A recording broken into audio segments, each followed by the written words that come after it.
I'm going to be like, I'm just going to ask, why did you join Clifton Beach in the first place? Go first? Yeah, do you want to go first, Maree? Yeah. Okay, well, basically, I turned 30 and I thought it was time to actually do something for myself, and it was something that I always wanted to do. Um, a lot of the kids in my swimming club, as when we were younger, were in the surf club, and my mum would never let me. And so once I hit 30, I'm like, right, that's it. I'm going to go do it. And yeah, it was great. Yeah. What about you, Gem? Yeah, well, as you know, I moved to Hobart, and when I knew that I was living near beaches, I knew I wanted to join a surf club. And then, yeah, because of Chappers at Mount Carmel, he got me into Clifton because I didn't know where to go, and he was like, "Yep, that's the best one," and I was like, "Cool, let's go." Yeah. It's pretty cool. And do you remember doing your bronze? Wasn't that long ago for you, Gemma? But you did it in what, 2017? Emery, you did yours in 2002. Oh my gosh. Before I I was know, it's a long time ago. Yeah, we had a great time. We did it over winter. And to put it this way, Ian White was in my bronze course. So you can imagine the fun we had with that. We took about 3 months to get it done. Yeah. And a guy called Nick Schilling took our course. And Sharon actually was our assessor on the day. And it was show day, and it was about 9 degrees. The water was absolutely freezing, and I just found out that I was about 9 weeks pregnant. So it was pretty ordinary down at Carlton. And yeah, it was pretty scary. The surf was big, and being a pool swimmer, which most people would know, there's no black line for me, and I was never a surf swimmer. So I struggled, but we got through, and Sharon was awesome, which was good. Yeah. Yeah, well, when I did mine, I literally jumped in, I think, halfway through the course that was running at the time. Because, yeah, I said to Mr. Chapman, I want to do patrols. And he's like, cool, well, you can just jump straight in. But I hadn't actually been to the beach in a couple of solid months, let alone Clifton, because I didn't mind at Clifton. So I remember the first thing we did was the fitness, like the swimming out kind of thing. And I just completely forgot all knowledge about water, and the first big wave came and everyone went out, and I got back to shore just because I did not duck dive. And that was fun. Yeah.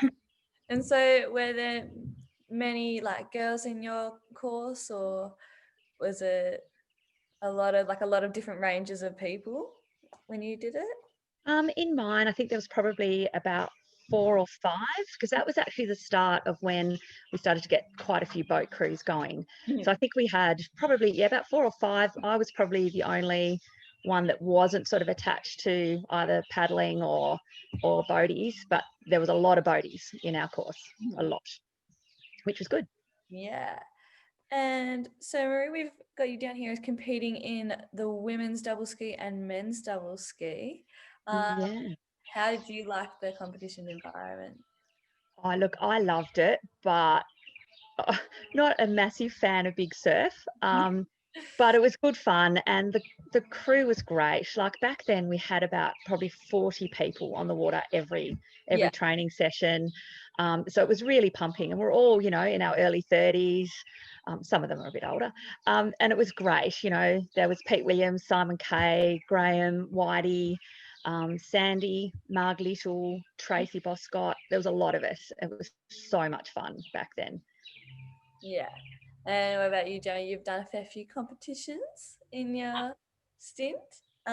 What's been like your favorite one that you've done? Favorite one that I've done. Do you mean like activity itself, or just activity? Like were you like the patrol comps or the? Yeah, well, patrol comps are definitely always fun, just because it tests what we know. Yeah. Yeah, they're definitely a lot of fun. And yeah, it's good for Clifton because we have a fair few girls in that as well, so that's always a bonus. Yeah, and then state carnivals and all that stuff, that's always a lot of fun. It's a good amount of us. Yeah. So what do you guys love about being a lifesaver? I think for me, it was actually giving back to the community and doing the patrols. We probably had to patrol once every 3 weeks back then, for a lot longer. Our days were a lot longer than what they are now. But that community service was just, it's a really nice feeling to be able to do that, definitely. Yeah. I agree. The community service side of it's very handy and it's helpful. And then also meeting the new people, because as when I first joined, I didn't know anyone in Hobart. And then also there's the general knowledge. So like when things happen, even when you're not on the beach, you have some general knowledge. Yeah. And that's sort of the stuff that you can take through. And I know I've got to apply for scholarships by tonight, for uni Nice. scholarship, and I'm definitely using that. I'm definitely like, yes, I am a team player because I do surf lifesaving. Yeah. And Yeah, it's that's really right. helpful. And I think I see a lot of people who have done surf lifesaving using it in their everyday lives. And yeah, I've a couple of people that I've talked to today. Jane was just saying how the competitive edge that she has developed through surf club is helping her in her work because she's in finance and she just doesn't give up. And so I think it's pretty cool how that we can learn stuff at surf club and then continue it through.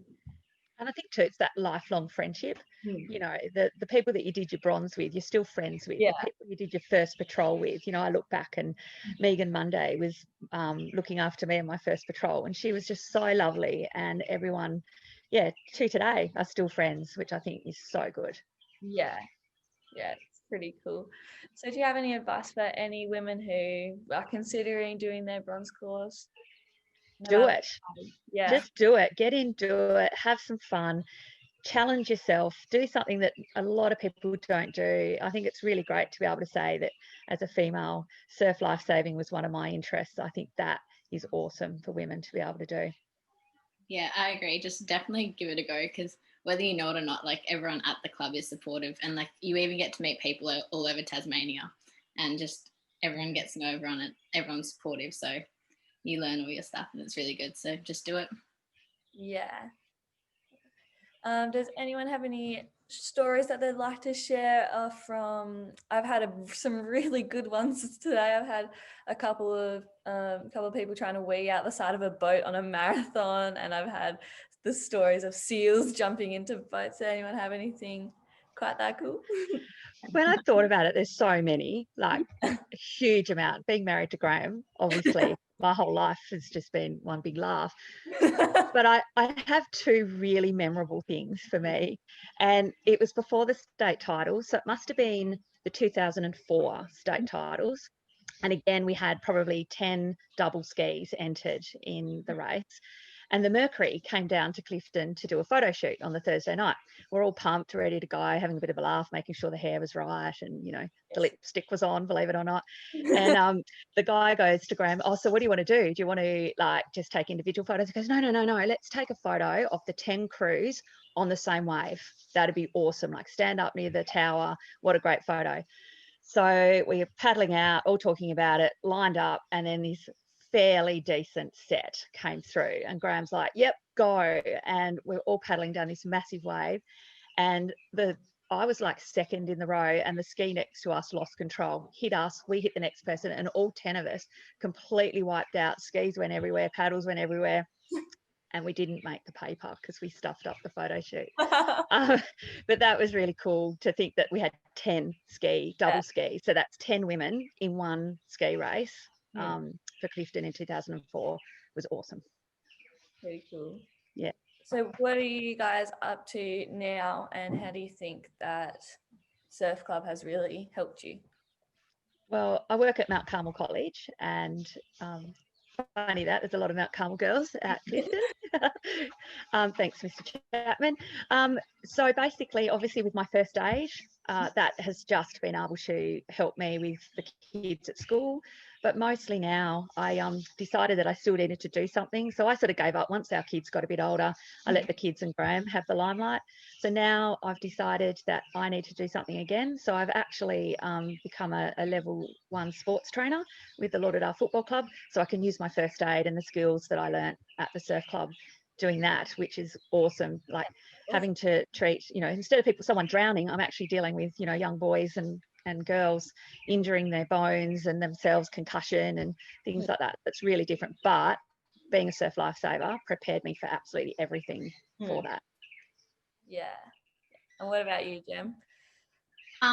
Oh yeah, so I currently work at Kmart, so not too much first aid and all that goes into that, which is good because that would be drastic if something happened there. You never know, though. Yeah, you never know. We get interesting people. But yeah, I still have the goal of getting into the police force one day. Oh, good. So this all definitely will help out eventually because that is a massive part.